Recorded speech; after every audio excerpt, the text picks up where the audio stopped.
Des factures énergétiques qui explosent, une énergie fossile au prix fluctuant et qui s'épuise, les faibles performances de certaines énergies. Dans les pays de la Loire comme en Bretagne, ils sont de plus en plus nombreux à se tourner vers le bois pour se chauffer. Alors le chauffage au bois serait-il la solution d'avenir ? Depuis 1 an et demi, cette famille de la banlieue nantaise se chauffe avec un poêle à bois. Le choix s'est fait au début de la rénovation. L'installation a pris la place d'une cheminée ouverte. Il est encore trop tôt pour dresser un bilan énergétique, mais la famille ne regrette pas ce changement. Le tout électrique dans la maison, ça ne nous convenait pas vraiment. Et puis après, d'un point de vue esthétique, plaisir, la chaleur d'un poêle, enfin du bois, est plus agréable que la chaleur électrique. Alors on a une ventilation double flux qui permet quand même de répartir un peu mieux la chaleur, mais nous, on est tout à fait satisfaits. Des foyers de plus en plus tentés par ce système de chauffage. Depuis 2012, la filière s'organise pour répondre à une demande croissante. 98% du chiffre d'affaires de cette scierie se fait avec les particuliers. L'année dernière, l'entreprise a vendu 2 fois plus de bûches. Elle a dû s'adapter.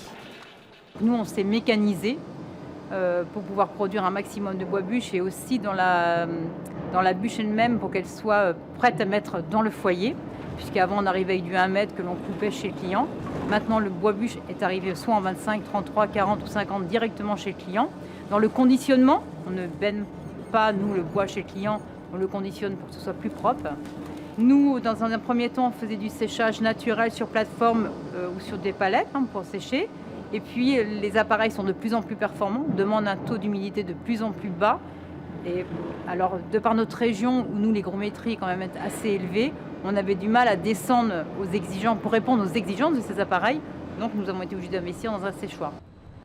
Dans les pays de la Loire, le bois énergie est la première énergie renouvelable, conséquence ou pas du crédit d'impôt. Mais ce qui semble simple à mettre en œuvre pour un particulier, l'est beaucoup moins pour une collectivité.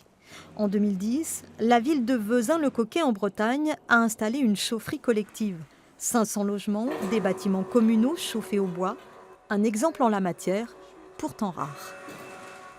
C'est encore rare parce que ça nécessite d'avoir des conditions particulières. D'abord une densité d'habitat suffisante. Ça nécessite aussi des investissements qui sont un petit peu élevés au départ, qu'il faut amortir sur la durée. Et puis il faut bien le dire aussi, les décideurs politiques sont parfois aussi un peu frileux par rapport au déploiement des énergies renouvelables. Alors le bois, une énergie d'avenir avec des limites liées au territoire. On pense arriver à 7-8% du bilan énergétique régional parce que la région Bretagne n'est pas forcément une région très boisée, Et donc comme on évite de déplacer le bois en quantité importante, on va rester dans ces proportions. Dans une habitation, la chaleur s'échappe par le toit, les murs, les parois vitrées et le sol.